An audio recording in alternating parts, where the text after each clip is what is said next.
Elon Musk facing a new bump in the road in his Twitter takeover journey. Musk informing in a tweet yesterday that Twitter Deputy General Counsel James Baker was exited from the company over concerns about Baker's possible role in suppression of information. In today's video, leftovers. If you're a member on Patreon, you already saw me cover some of this yesterday, and if you're not a member on Patreon, well, you get the sloppy seconds. Some more discussion around Twitter, its dependence on advertising revenue, and why it's so important for Twitter to get fuck you money. The bombshell of all bombshells that shouldn't really surprise anyone, but is still equally parts horrifying, predictable, and disturbing. It has come to light that an ex-FBI attorney, after leaving the FBI, ends up working at Twitter. Don't bother looking into his past about disseminating lies and misinformation during the 2016. Let's not even go there. I'll probably get banned from YouTube just for even bringing it up. It appears that this ex-FBI attorney took it upon himself, without the consent or knowledge of Elon Musk, to personally vet information that was provided to journalists, independent journalists, investigative journalists, to share what went down with the censorship of the whole Hunter Biden laptop story.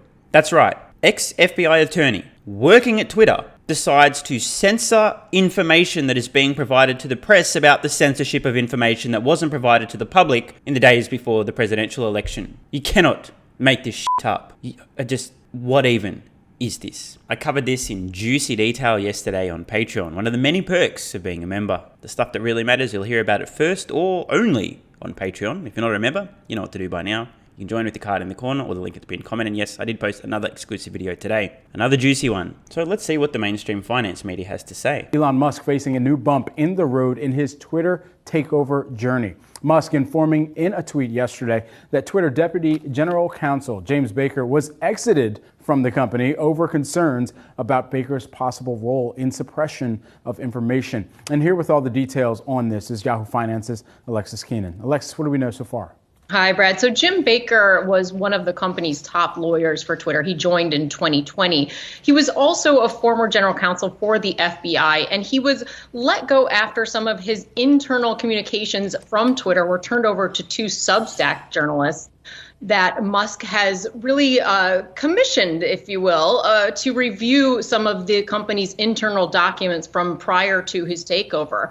Musk calls this Project M, calls it the Twitter files, rather, and he is trying, he says, to expose past management decisions that benefited or benefit Democrats. Fact check, false. I don't know why people are painting this with a political brush. It's not political. This isn't about politics. It's not about Democrats or Republicans. It's about collusion between Twitter and US government to suppress stories, to censor facts and information. Now, it is true, there is a very, very, very, very clear left-leaning bias. 99+% of the people who work at Twitter, political donations in 2022 have gone to Democrats so far, over 99%. And anyone whose brain works, who's been seeing what's going on, sees a clear political bias. But this isn't about trying to expose things that Democrats...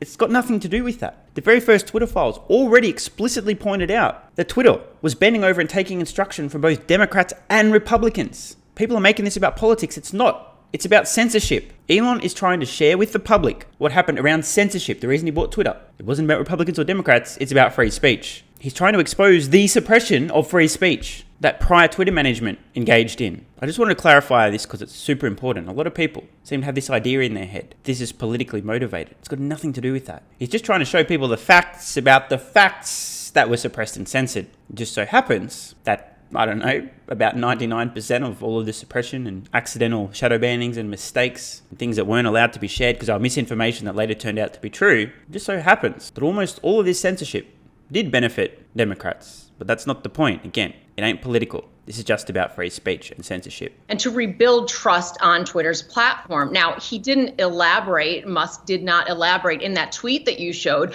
but he did say that Baker was let go due to his possible role in suppression of information important to the public dialogue. Now, these two former journalists,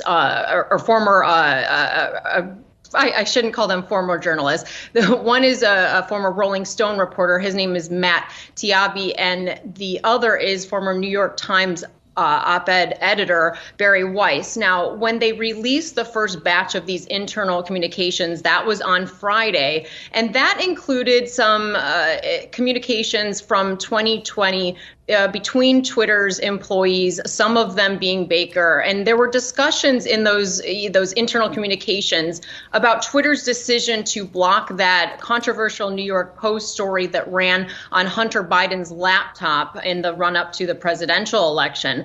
Now, Tabby also said that there should be some additional communications that the public can expect to be released in the coming days. That there will be more internal communications to see that these two journalists are still going through the documents. However, it's really important to note that he also said that he had to agree to certain conditions in order to publicize these Twitter communications. We don't know at this point what those conditions are. Hopefully we will find out what they are, but unusual for a journalist to agree to conditions behind their reporting. So we'll have to see what all that entails. Well, I mean, Taibbi's not a typical journalist, right? I mean, he's probably best known for deeming Goldman Sachs the vampire squid, right? Wrapped around the face of humanity, famously in Rolling Stone, and has been an independent journalist now for quite some time. Barry Weiss, who used to be with the New York Times and then left because some controversy there, or she was seen perhaps by some as too right-leaning for that publication. I don't remember the exact circumstances. Man, I don't even know where to start. So we've got some things to discuss. First of all, the anchor on the left here, I believe Julie. I never pay attention to their names, but sometimes I think I know them, so sorry if that's wrong. Can't bother checking. Maybe that's a sign of disrespect, whatever. It is my personal belief, having seen her talk exclusively about things that relate to Tesla and or Elon Musk, that she's just a cog in the machine. She has never had an independent thought in her life. She just regurgitates the same talking points that come from the fake news. I've seen so many examples of this now, of how little thinking this person does. She says some of the dumbest shit I ever see in the mainstream finance media. No hyperbole. Really, she says some of the dumbest shit. It's not just dumb shit, it's shit that's false, that's been purveyed by the mainstream media that she believes to be true. She is literally plugged into the hive mind. What do we believe now? What do we hate now? What's the current thing? Oh, okay, yeah, I'm going to say that. Notice how she described a journalist as not a typical journalist, and then went on to say that this atypical journalist, so to speak, had described Goldman Sachs accurately. Julie seemed to be a little bit almost offended by this descriptor. It's worth understanding the fact that Julie here, or whatever her name was, described this as not a typical journalist, and then goes on to explain that they said something that was accurate and true, but went against the one true narrative, in and of itself is rather telling. I suspect that Julie has an idea in her mind of a typical journalist. What does a typical journalist do? The bidding of their overlord / their employer. How dare somebody speak out about old man Sachs? Do you have any idea how much power and control they have? How much money they have? Do you have any idea? You can't say that about them. You're not allowed to do that as a journalist. You're not allowed to offend anyone. You're not allowed to criticize anyone. You can't bite the hand that feeds. Don't do that. It's bad. Naughty, naughty journalist. I could be wrong. I could be reading into this a little bit too much, but I think I might be onto something here. But whatever the case, that's sort of the context for this coming out. And one could argue the discussions that were revealed were sort of typical moderation discussions that happen at social networks. You know, technically, she's probably right. These are the kind of discussions that happen at big tech companies behind closed doors. You know, collusion with government and apparatuses of the government, deciding what to censor, who to ban, and so on. The irony, of course, is the meaning from Julie here. Oh, this is nothing. This goes on. This is normal. Don't worry about it. There's nothing there. Idiot. Hive mind. I can't believe how dumb some people are that they just don't get this, or they just don't want to get this. If you actually read the tweet thread, something I covered here in detail on YouTube, you can see people within Twitter themselves raising alarms, going, hey guys, I don't think we can justify censoring this article under being dangerous. Can someone explain how we're going to get away with this? Hello? We have an idiot who can't think for themselves, downplaying this. Oh, it's nothing. I mean, who cares? There's nothing there, man. Again, I mean, this isn't political. It's got nothing to do with Democrats or Republicans. It does have something to do with big tech censoring information that may likely have affected the outcome of the 2020 presidential election. I mean, this is salacious stuff. We're seeing the internal dialogue and the discussions. We're seeing evidence, not just that Democrats are instructing Twitter what to do, but also Republicans. This is not cool. Anyway, enough airtime from that airhead. Let's move on. Before we even get to it, because a lot of folks who watched the broadcast yesterday seem to not understand when Mary Barra said they're a competitor. Elon Musk is a competitor on the Tesla piece of his life. Obviously, Twitter is not a competitor, but giving money from, a car manufacturer, GM, to somebody who owns Twitter, who therefore could potentially take that money and use it in the Tesla context. That's what that was about. We had a lot of people who unfortunately seem to miss what that sort of competitor piece was about. This is just, you can't make this shit up. So Andrew Sorkin there is pointing out that viewers of a recent piece that aired on CNBC were a little bit confused and weren't able to make a fairly clear connection. Now, I know this is a little bit of a stretch, but this may be a single data point that could suggest maybe, possibly, that the average viewer of CNBC isn't exactly a genius. What a shocking revelation. But Adam, how much do you think that this pause that you're seeing is actually from competitors versus those who are genuinely worried about content moderation? Yeah, I don't think it's about competition. Good morning, everyone. I'll tell you one. I'm optimistic about Twitter. I think it's a good product. They reach great people. Advertisers want to be next to those people. Elon Musk, if you take rockets to space and back, you can figure out advertising. So to me, I'm optimistic about that. I think the main question, which I'm not sure people really spend time on, is that it's not about whether advertisers are back or not. To me, the right advertisers were never really there to begin with because Twitter always, underinvested and never focused on building a great performance advertising business for marketers. So the biggest really upside is, can Elon do that? Can he build a top tier, performance advertising product like Facebook and Google and grow from 5 to 20, not from $5 to $3 billion in revenue? Well, Adam, do you think that what he's doing thus far, from what you're seeing, is that in truth the emphasis for him? I mean, right now he seems to be focused very much on the user experience. Maybe behind the scenes he's working on building that platform. And you're right. The experience on an Instagram, for example, I find myself clicking on those ads for better or worse. And I don't know if it's the environment of Twitter that creates an environment where it's harder to want to click. I don't know. I don't know what's preventing that from happening. I think it's mainly about technology and relevance. I think it can be done. We love Twitter. I mean, we all spend so much time in the platform. If they show you things you want to buy, you would click on it and buy it. I mean, Instagram advertising product is so good from a performance advertising perspective. I would pay Instagram to see ads, right? So that's how good it can be. And I think that's the biggest, if I would compare Twitter to Tesla, this is the battery. Like that's what Elon needs to do. And I think it can be, it can be done. I do think, Elon is spending, naturally, this is phase one of his, company running journey. He spends more time on the user experience and the product. Right. On the moderation, and I think jury's out on what decision he'll make. But Adam, it also sounds like one of the things that he wants to do is not be reliant on advertisers, right? I mean, a part of his argument around free speech is that he wanted to turn this into a subscription product with Twitter Blue and the like, thinking that if you could actually move the revenue piece to the user, then you wouldn't be beholden to the advertiser, and maybe this idea of creating either safe spaces or moderating content one way or another to try to placate, the CMO of some Fortune 50 company. Exactly right. It's so important for Twitter to become decoupled from its dependence on advertising revenue to keep the lights on. If not, as Andrew points out, you are beholden. In fact, you are held hostage to the demands of your major advertisers. This is a sad and unfortunate reality, but it is reality. If anyone ever has you by the balls, they decide to squeeze your nuts a little bit, you're going to scream like a little bitch and say, hey, stop doing that. What do I need to do so you stop squeezing my nuts? And you can be sure there's been a lot of nut squeezing and a lot of nut squeezer appeasing from big tech companies who are all universally dependent on advertising revenue to one degree or another. If we drill down to a personal example, I'm sure most people watching will recognize, given the fact that you probably are someone else's bitch, aka you have a job. My condolences. I'm just kidding. I know some people are perfect worker bees.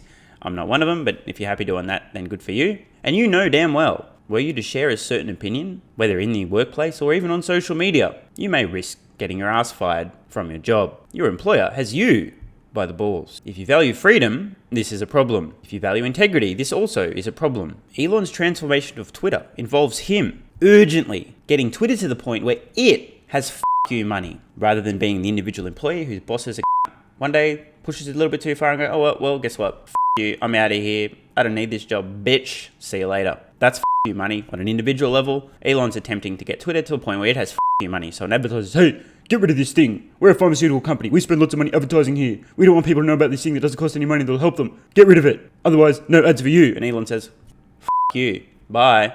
Don't let the door hit you on the way out. By the way, I'd just like to take a moment to address the men in the room. Ladies, you're welcome to stick around and listen in on this one, but it is just to the men. I believe, in fact I know, it is your duty as a man, to yourself, and more importantly to those who depend on you, to get to the point where you have your money. You have complete and utter freedom over what you do with your time. Otherwise, you will continue to have that crippling sense of knowledge that you're a little bitch who's controlled by somebody else, who can tell you what to do. You're selling your soul, piece by piece, piece by piece, piece by piece. It's terrible for male mental health when you are not in control of your life, when you don't own your time, when you don't have that freedom to tell your boss to go him or herself if they're being they're making unreasonable demands, or they're doing something dishonest or unethical. On that topic, before I had you money, I still had the you. Words to that effect were delivered to both of my former employees in my 2 full-time jobs. I got fired from the first one and 2 warnings at my second one for essentially saying you when I was asked to do things that were questionable. Now, this was unwise, but I only had one mouth to feed my own and no given. Some people will stand up for what's right no matter what. Most people don't have the luxury and or aren't insane enough to do that. And this is why I think it's really important. If you don't have that freedom as a man, I'm telling you, I really genuinely do mean this. The ultimate failure as a man, to yourself and those who depend on you, is to fail to reach a point where you own your life. You own your time. You call the shots. And no one can tell you what to do. I admit I'm enormously biased. Freedom is far and away my highest value. Try and encroach upon my freedoms, any of them, it will not end well for you. That's putting it lightly. Going back to the prior point, this is why it's so important for Elon Musk to ensure that Twitter is no longer dependent on advertising revenue. So Twitter too has you money. And if any unreasonable demands are put upon Twitter from advertisers, any pressure at all, Twitter can tell them to go themselves. Of course you need advertising on Twitter. I mean, Elon he speaks about making this a universal free speech stage, for consumers, a democracy. And, advertising will allow this to be free anywhere for anyone. There's no other way. So I think for 2 reasons, advertising is needed. One, because it's the only way you can make Twitter, fulfill his vision, the way he speaks about it, to make it accessible and free for anyone in the world. And 2, I think it's the only way Twitter goes from what it is now to potentially 10, 15, $20 billion in revenue. It's a business. Advertising is the only way it happens. So while I think we'll see diversity in revenue mixes, by the way, we see it in the open web. I see it with our publishers. We see different types of revenue mix, but advertising will always be, in my opinion, the enabler for free, great products. Dangerous line of thinking, which has led us to the current state of affairs globally, in which big tech, big pharma, the hate stream media, the fake news, whatever they're called, purveyors of the one true narrative, are all in bed together, all colluding, all have an agenda, don't want to hear any opinions, any ideas, any facts, any discussion about anything outside of that one true narrative. And due to the fact that they all have their dicks in each other's orifices, while each having each other by the balls, we end up in situations in which an incredibly important story is intentionally suppressed just prior to a US presidential election. The idea here, the thinking that it is necessary for companies like this to be dependent on advertising revenue, this to me speaks to a lack of creativity. Just because other companies haven't figured out a solution yet does not mean it's impossible. It's not going to be easy. Twitter will require many revenue sources, but hello, they're going to do it. Do you really want to be betting against Elon Musk? You guys may not be aware of this, but the revenue split from YouTube advertising, as in how much the advertisers pay to YouTube to put those annoying ads on YouTube videos for people who haven't been smart enough to upgrade to YouTube Premium yet. PS, what are you doing with your life? Just get YouTube Premium. It's worth it. YouTube takes about 45% and I get 55%. Now to put that in context, the channel's just over 3 years old now. It's been monetized for about 3 years. My share of that has been about $1 million US. In fact, let's find the exact number. $1,022,167. That means advertisers have paid YouTube over $1.85 million. So in the last 3 years alone, just this channel alone, YouTube's share of the revenue that I've generated, the ads on these videos, the share they took before paying me is over $830,000 US.